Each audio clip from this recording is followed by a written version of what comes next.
morning, children. I'm back again with English recorded classes, and this is Ma'am Anna, your English teacher. Children, before we start today's class, I just want to make few things very clear to you all. Please do not watch the video until and unless it is uploaded in the group. 1.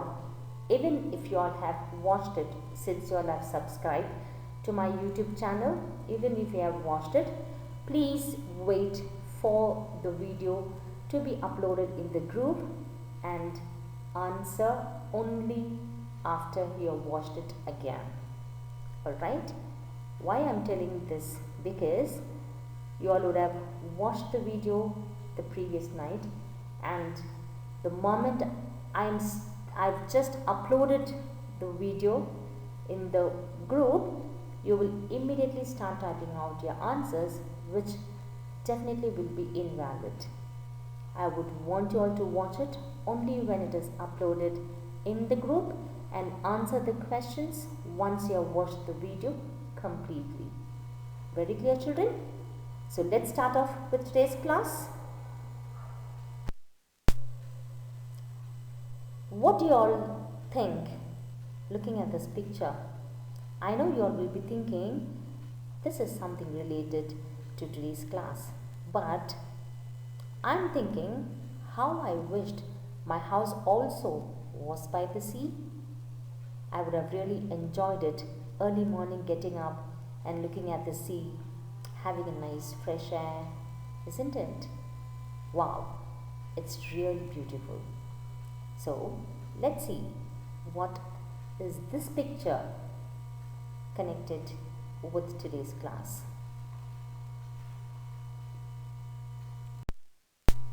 And today's content is as follows.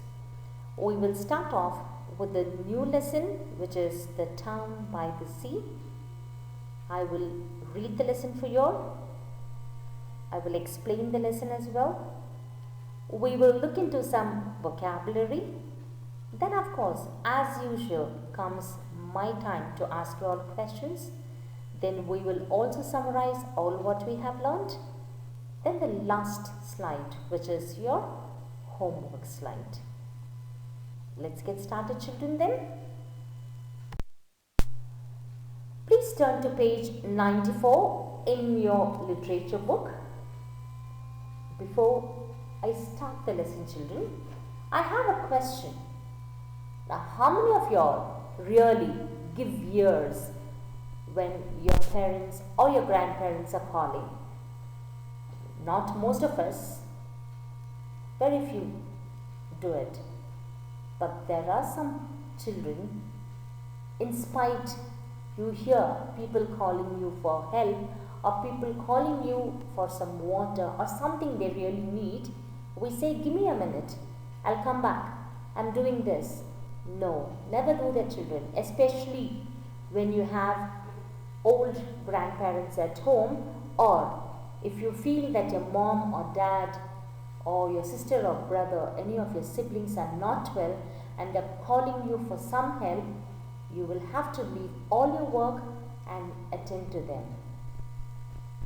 Sometimes it may happen that people will keep calling you for help. You, in spite of being there, you will think, oh, they're just calling for something else.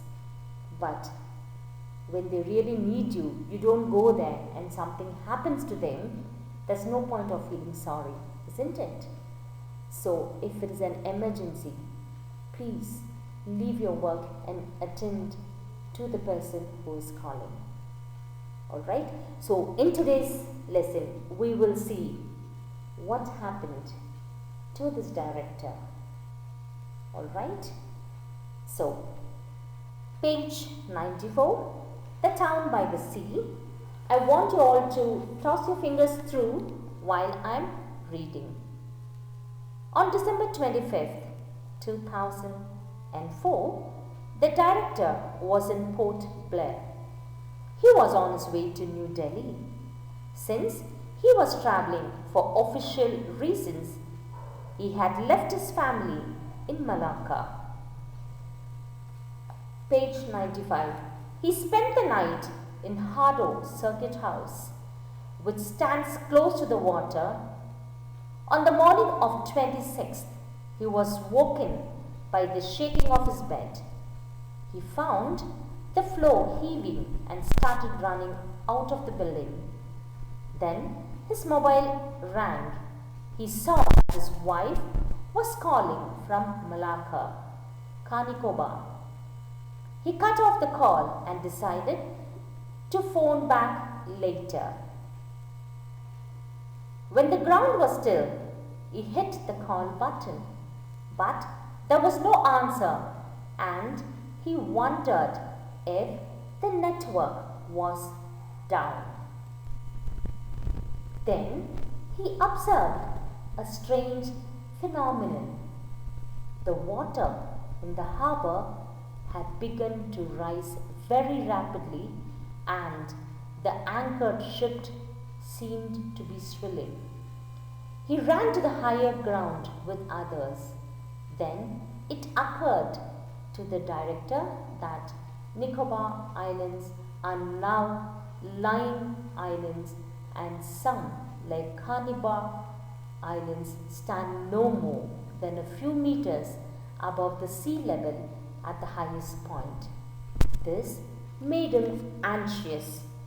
The director knew that a government office in Kanikoba had satellite phone. He dialed the number again and again. When he got through, he received the news that Malacca had been badly hit and there were some survivors. But as for his family, there was no news.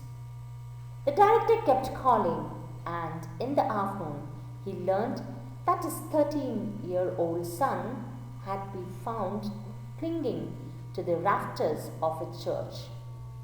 He spoke to his son directly later that night and learned that the family had been in the bedroom when the earthquake started.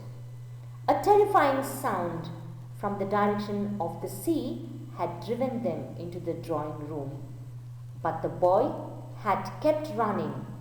When the wave hit, the house dissolved into splinters and the boy was carried away as if on a wind. Flailing his arms, he managed to take hold of something that seemed to be fixed to the earth. Through wave after wave, he managed to keep his grip.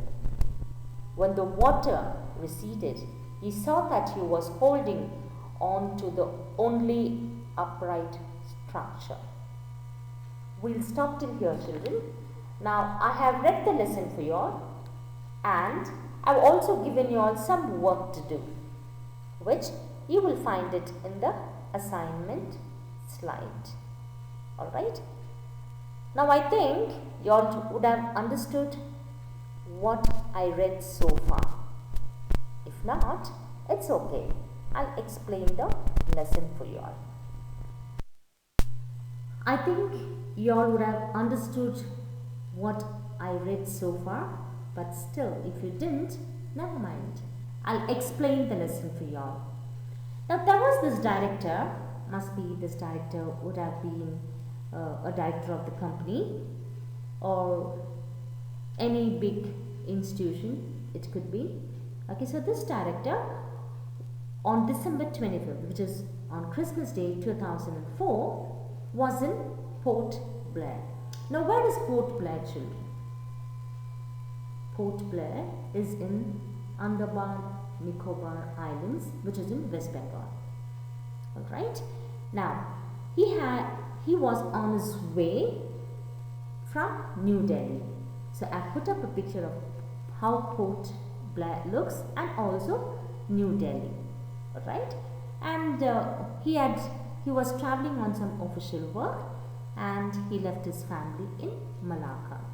That is Malacca, which is, I put up a picture of Malacca as well. Alright. Now you all want to know why Malacca is? Don't worry, I will. Malacca also is in the same Andaman and Nicobar Island. Now, must be this director would have reached late night and he had to stay one day at the circuit house. So then what happened was, he was on the 26th, which is after Christmas, the next day after Christmas, he was woken up by the shaking of his bed. It looked like as if someone was shaking his bed.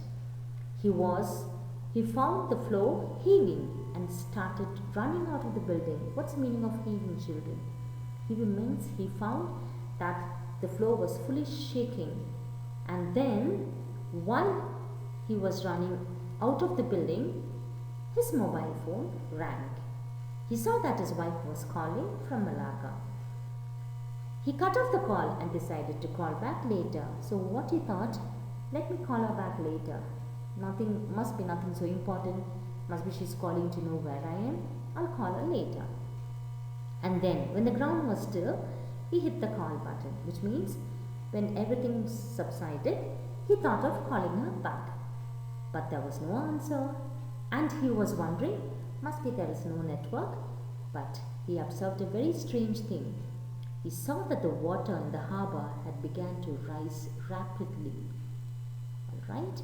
Which means that the water began to rise above the harbour. I've put up a picture of how the Hado Circuit House looks. So, and then I put up a picture of the water rising and the ship sinking. So what did this director see? He saw that the harbour had begun to rise rapidly and all the ships in the sea started sinking.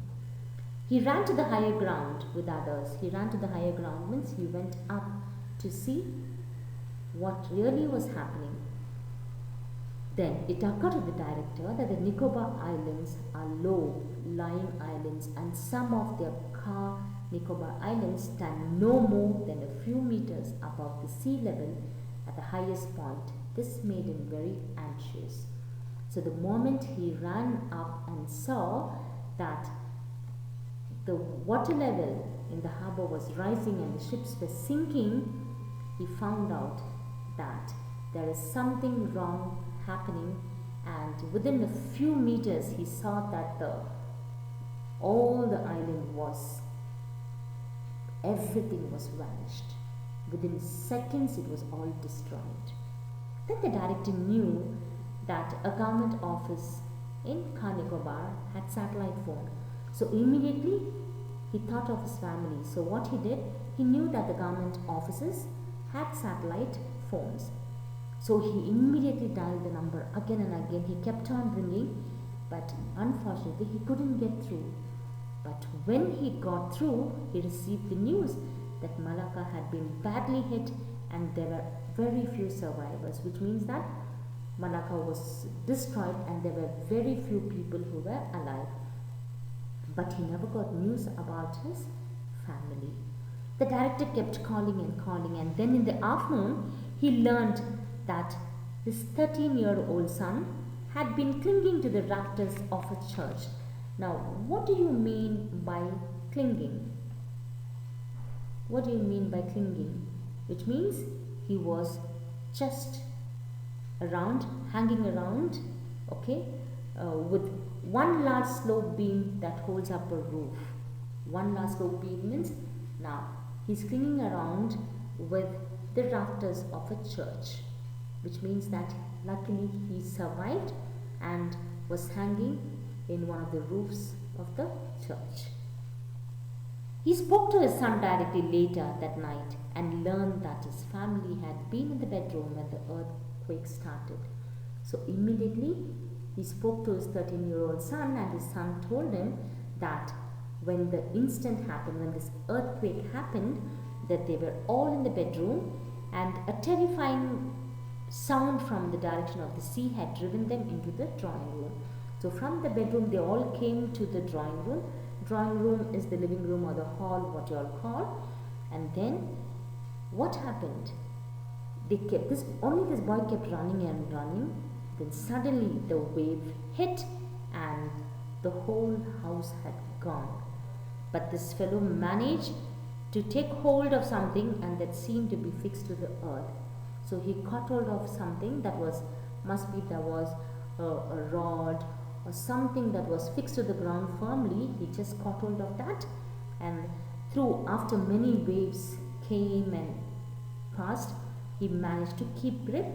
When the water was down, he saw that he was holding on to the upright structure. So when everything was subsided, the little boy found himself hanging to one of the roof, a church roof. How sad, isn't it? If only this director had to answer the call, he would have at least given them a message, or even he would have at least told them what to do in this kind of a situation. We'll stop till here, children. Hope you all have understood what I have written, what I have explained so far. It's sad, isn't it, to know that his whole family was washed away except his 13-year-old son. Right? So let's see what happens in the next class. Let's look at some vocabulary now. Now we will look into some antonyms. Roamed, stay. Peaceful, noisy. Disastrous, fortunate. Calamity, miracle. Drown, rescue. Grief, cheer. Strange, common. Let's see how to frame sentences with few words. Fortunately. Fortunately, breakfast was nothing like we imagined. Unfortunately. Unfortunately, the news was disappointing. Wondered. I wondered why you asked me to look for it. Islands. He went to the island looking for treasure. Managed. She managed to finish the work on her own. So now I'm waiting to ask questions, and it's my time, and I love asking questions. Now let me see who'll answer this. Hope you all have got a paper, book and a pen handy to make a note of the questions. The first question. Where was the director traveling from? Where was the director traveling from? Where did he spend the night? Where did he spend the night? Where is Port Blair? Where is Port Blair? Who was calling him when he was running out of the building? Who was calling him when he was running out of the building? What did the director observe? What did the director observe? And the last one, how old was his son? How old was his son? Children, I want you all to make an attempt to answer this. And let me see who will be the first one to get a round of applause in the group. And now let's quickly summarize all what we learned today. We started off with the new chapter, which is The Town by the Sea.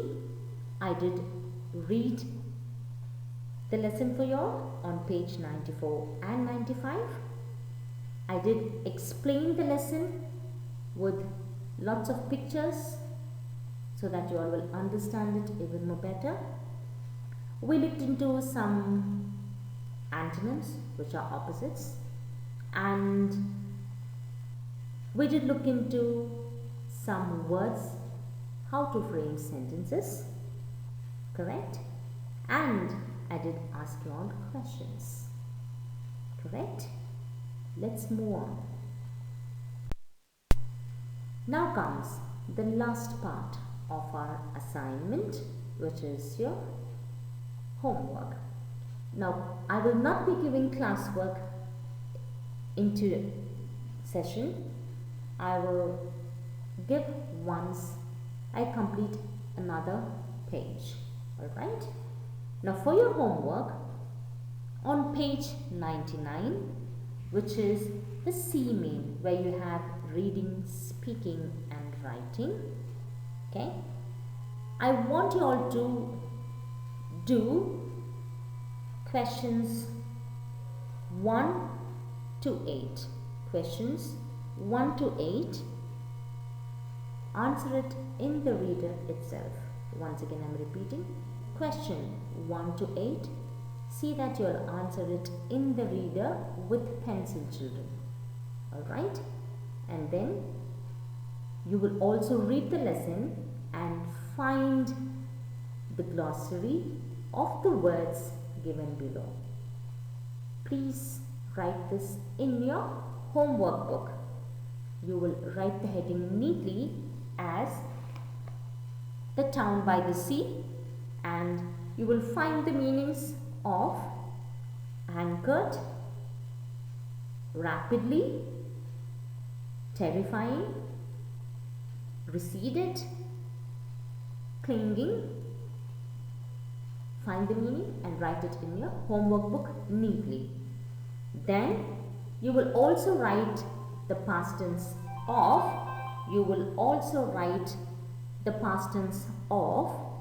spend, travel, stand, began, speak, rise and held. You will also write the past tense of spend, travel, stand, began, speak, rise and held. Alright children, hope you all are very clear with what you have to do. Do this also in your homework book. Please write neatly. Do not write shabbily. Underline wherever required. Alright? Now, as usual, I keep repeating, if you all have any questions, feel free to call me and I will be more than happy to assist you or message me. Until we meet in the next session, this is Ma'am Anna signing off. Have a great day. Bye-bye.